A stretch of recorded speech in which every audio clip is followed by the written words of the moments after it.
আসসালামু আলাইকুম। আজকে আমি কই মাছ দিয়ে আলু, ঝিঙ্গা, বেগুন হাতে মাখা ঝোল রান্না করব। তো আমি এখানে আলু, ঝিঙ্গা, বেগুন কেটে নিয়েছি। তার মধ্যে মরিচ, পেঁয়াজ, হলুদ, লবণ দিয়ে রেখেছি। এখন আমি এটাকে তেল দিয়ে একটু মেখে নিব।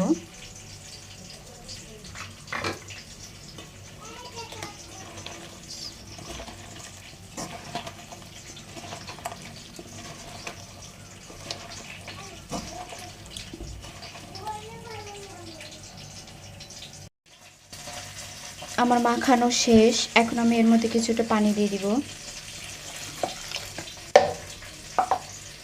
আর একটু তেল দিয়ে দিব।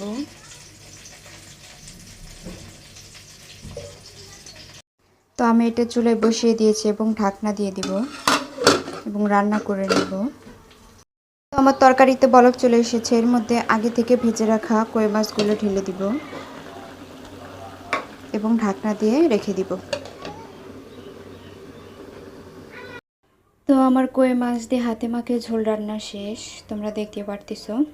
তো চাইলে তোমরা এভাবে ঝটপট বানিয়ে নিতে পারো। ভিডিওটি ভালো লাগলে অবশ্যই লাইক, কমেন্ট, সাবস্ক্রাইব করতে ভুলবেন না।